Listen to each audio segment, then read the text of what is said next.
የቀይ ባህር ጉዳይ ለኢትዮጵያ የህልውና ጉዳይ ነው።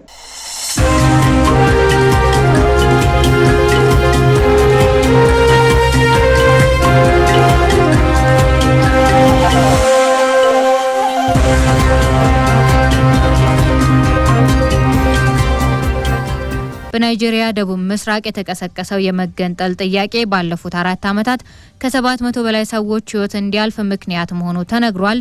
የተገደሉ ሰዎች ቁጥር ይፋ ያደረገው የሀገሪቱ የስለላ ድርጅት መኒሁም ተገልጿል። የተገንጣይ ቡድኑ ቢያፈራ ሪፐብሊክ በመባል የሚታወቅ ሲሆን የናይጄሪያን ደቡብ ምስራቅ ክልል ለመገንጠል ዘመቻ ሲያካሂድ ቆይቷል። የቡድኑ መሪ በሽብርተኝነት ከተያዘ ከ2021 ወዲህ በ4 ዓመታት ውስጥ በታጣቂዎች የሚፈጸመው የኃይል እርምጃ እየጨመረ መምጣቱ ተገልጿል። ዘገባው የአፍሪካ ኒውስ ነው። ኢራን ከአሜሪካ ጋር ለመደራደር ዩራኒየም ማበልጸጓን አታቋርጥም ተብሏል። ኢራን ከአሜሪካ ጋር ያላትን የኒውክሌር መርሃ ግብር ስምምነት ለማረጋገጥ ዩራኒየም ማበልጸጓን አታቋርጥም ሲሉ የሀገሪቱ ባለስልጣናት ተናግረዋል። የውጭ ጉዳይ ሚኒስቴር ቃል አቀባይ እስማኤል ባጋሃይ የኢራን ጠንካራ ህዝባዊ አቋምን ገልጸዋል ተብሏል። ይህ የተባለው የኢራንና አሜሪካ ተደራዳሪዎች ለአምስተኛ ዙር ንግግር በሮም ከተገናኙ ከ3 ቀናት በኋላ ነው ተብሏል። አሜሪካ ማንኛውንም የኢራን ዩራኒየም የማበልጸግ ስራ መቀጠል እንደማትችል ያስታወቀች ሲሆን ኢራን ደግሞ እንዲህ ያለውን ቀይ መስመር አልቀበልም ብላለች። ቃል አቀባዩ ኢራን ከኦማን የ6ኛ ዙር ድርድር ጥሪ እየጠበቀች ነው ያሉ ሲሆን ሀገሪቱ የኒውክሌር መርሃ ግብሯን በአሜሪካ ማዕቀብ ልታቋርጥ እንደማትችል ተናግረዋል። ዘገባው የአልጀዚራ ነው። የውጭ መገናኛ ብዙሃን ምን ያሉ የተመለከትኩ ነበር። አንድ ሁለት ጉዳዮችን ልንገራችሁና ለትንታኔ የተዘጋጀልን ጉዳይ ነው የምናመራው።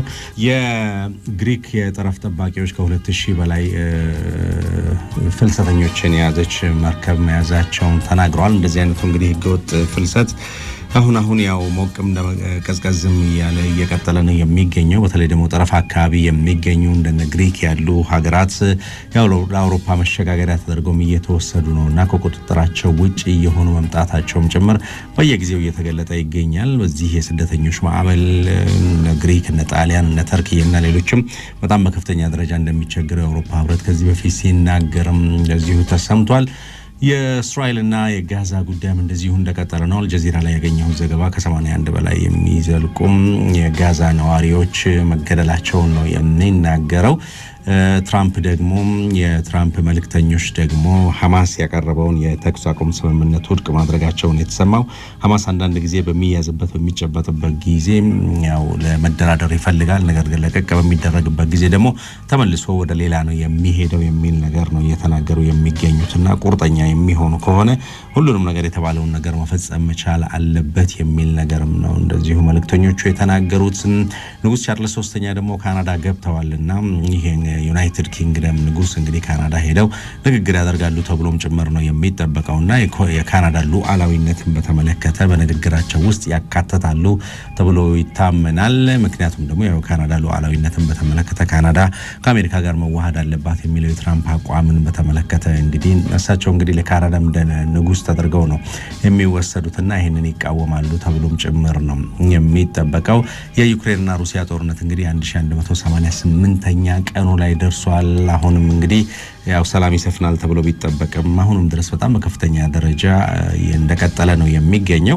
አውሮፓውያን አሁንም ዩክሬን መርዳታቸውን አላቆሙም። ያንን እስካላቆሙ ድረስ ደግሞ እርምጃ መውሰድን አላቋርጥም ስትል ሩሲያ ተናግራለችና አሁን እየወጡ ባሉ ዜናዎች ደግሞ የጀርመኑ ቻንስለር ትልልቅ ሚሳኤሎችንም ጭምር ለዩክሬን መስጠት መቻል አለብን የሚል ነገር ተናግረዋልና እንኳን ሚሳኤል አይደለም ኒውክሌርን ብትሰጧት ጦርነቱን ምንም የሚለውጠው ነገር የለም ከማራዘም ውጪ እያለችም ደግሞ እንደዚሁ ሩሲያ እየተናገረች ትገኛለች።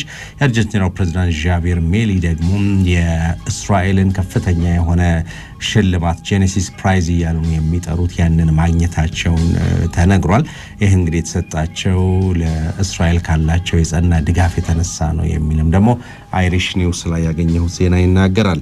ለትንታኔው ተዘጋጀልን ጉዳይና ምራ ጦርነቱ ከተጀመረበት ጊዜ ይልቅ በዩክሬን ላይ የተወሰደው መጠነ ሰፊ ነው የተባለውለት የሩሲያ ሚሳኤልና የድሮን ጥቃት ፕሬዝዳንት ዶናልድ ትራምፕ አውግዘውታል። የእብድ ጥቃትም ሲሉ ጠርተውታል። ትራምፕ የዩክሬኑ ፕሬዝዳንት ዜሌንስኪም አላስፈላጊ ንግግራቸውን እንዲያቆሙ ሲመክሩ ሩሲያ በበኩሏ እርምጃው የዩክሬኑ ፕሬዝዳንት ሞስኮ ላይ የሚሰነዝሩትን ጥቃት እስካላቆሙ ድረስ የሚቀጥል ነው ብላለች። ሳሙኤል እንዳለ እንዲህ ተነተነልናል። ሩሲያ በዩክሬን ላይ ጦርነቱ ከተጀመረ ይህን ያክል ሚሳኤልና ድሮን በአንድ ቀን ተኩስ አታውቅም። መነሻው ደግሞ ሩሲያ የነጻነትና የድል ቀን ክብረ በዓሏን በምታከብርበት ወቅት በርካታ እንግዶች ወደ ሞስኮ ሲያመሩ የዩክሬኑ ፕሬዝዳንት በግልጽ መዝለፍ፣ መተቸት፣ ከወራሪ ጋር መቆም በሚል የውጭ አገር መሪዎችን ማጥላላታቸውን ተከትሎ ነው ተብሏል። በኋላም ዩክሬን የተኩስ አቁም ስምምነቱ ቶሎ እንዳይፈጸም ሞስኮ እግሯን እየጎተተች ነው በሚል ወደ ሩሲያ በርካታ ድሮኖችን በተለይም ደግሞ በ80ኛው የሩሲያ ክብረ በዓል ላይ ካስወነጨፈች ወዲህ የሩሲያ ምላሽ በስጋትም በፍርሃትም ሲጠበቅ ቆይቷል።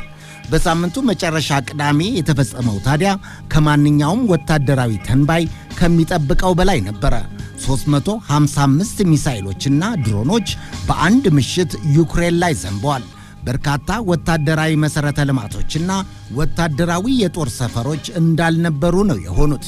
ቁጥራቸው ያልታወቁ ወታደሮችና ሰላማዊ ዜጎችም ሙትና ቁስለኛ ሆነዋል። ከዚህ በኋላ ነው በሁለቱ አገሮች መካከል የከረመውን ጦርነት በተኩስ አቁም ለመቋጨት እታች ላይ ሲሉ የከረሙት ፕሬዝዳንት ዶናልድ ትራምፕ በከፍተኛ ንዴት ይሄ የእብደት ጥቃት ነው ሲሉ የተደመጡት። የፕሬዝዳንት ፑቲንና የፕሬዝዳንት ትራምፕ ያልተጠበቀ መግባባትና ግንኙነት እረፍት ነስቷቸው የሰነበተው የአውሮፓ ጋዜጦች በደስታ የዶናልድ ትራምፕ ትዕግስት አበቃ፣ ሁለቱ መሪዎች ወደ ቀደመው ጠላትነታቸው ሊመለሱ ነው ሲሉ በስፋት ዘግበዋል። ቢሆንም ፕሬዝዳንት ትራምፕ የዩክሬኑን ፕሬዝዳንት ቮልዲሚር ዘለንስኪንም በጠንካራ ቃላት ከመተቸት ወደ ኋላ አላሉም። ፕሬዝዳንት ትራምፕ እንዳሉት ፕሬዝዳንት ዘለንስኪ ካፋቸው የሚወጣው ነገር ሁሉ አደገኛ፣ ግጭት ቀስቃሽና መልሶ ወደ ትርምስ የሚያስገባ ነው። ነገሩን ለአደራዳሪዎች ትተው ዝም ቢሉ ይሻል ነበር ብለዋቸዋል። ፕሬዝዳንት ዘለንስኪ ለሰላም ሂደቱ ከማገዝ ይልቅ አውሮፓና በተለይም አሜሪካ በሩሲያ ላይ ተጨማሪ ማዕቀብና ወታደራዊ እርዳታ በማድረግ እንደ ወትሮው አይነት ጫናና ተጽዕኖ ሊፈጥሩ ይገባል የሚል ቁመናቸውን የፕሬዝዳንት ትራምፕ አስተዳደር የወደዱላቸው አይመስልም። የአሜሪካ መለሳለስ ለሩሲያ የልብ ልብ እየሰጠ ነው የሚለው የፕሬዝዳንት ዘለንስኪ የሚዲያና የድረገጽ ንግግር ሰውየው ካፋቸው የሚወጣው ነገር ሁሉ የሚያስማማ ሳይሆን የሚያጋጭ፣ የሚያናቆር፣ ለሰጥቶ መቀበል ውይይትና ለሰላማዊ ንግግር ፍጹም የማይመቹ ሀገሪቷን በፊትም አሁንም ከአቅማቸው በላይ ከሆነ ተገዳዳሪ ጋር በመቅጠምና የማይሆን ፉከራ በማድረግ ሀገሪቱንና ሕዝቦቿን አስጨረሷቸው ይሏቸዋል ፕሬዝዳንት ትራምፕ ቃል በቃል። ዛሬ ትራምፕም ሞስኮ ላይ ያመረረ የመሰለ አስተያየት በአውሮፓ መንደር ሰርግና ምላሽ አድርጎታል ተብሏል። ሩሲያ ግን ብሏል የቢቢሲው ዘጋቢ ስቲቭ ሮሰንበርግ፣ ሩሲያ ግን የበለጠ ከስሜታዊነት ወጥታ ዲፕሎማሲያዊ አቀራረብን የመረጠች ይመስላል ይላል።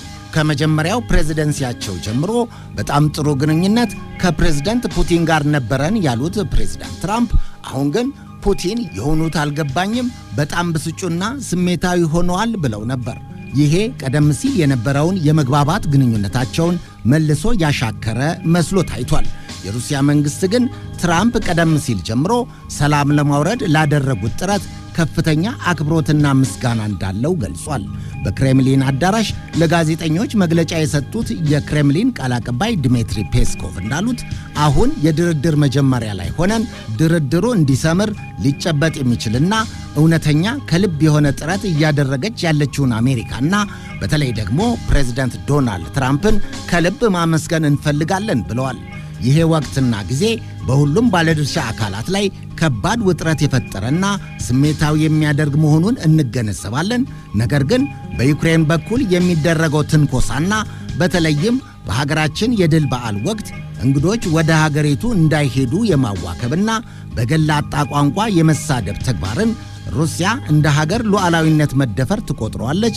በተመሳሳይ ደረጃም ወታደራዊ ምላሽ ሰጥታለች። ወደፊትም ይኸው ትንኮሳ ካላቆመ የበለጠ እርምጃ ትወስዳለች ብለዋል።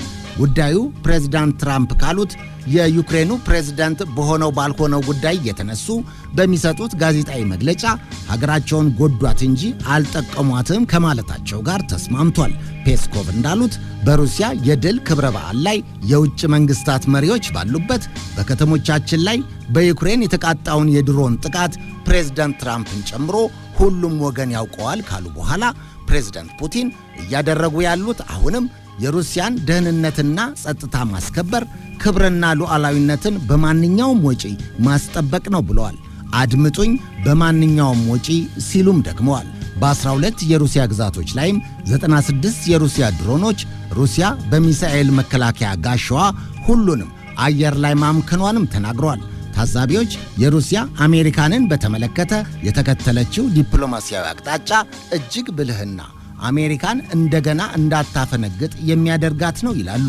ተደጋጋሚና እየተባባሰና እየከበደ የመጣው ጥቃት ደግሞ አስገድዶ የዩክሬኑን አስተዳደር መሬትና ግዛትን ጨምሮ ለሰላም ሲባል እንዲደራደር ለማስገደድና ይህን አመቺ ወቅት ለመጠቀም ነው ይላሉ።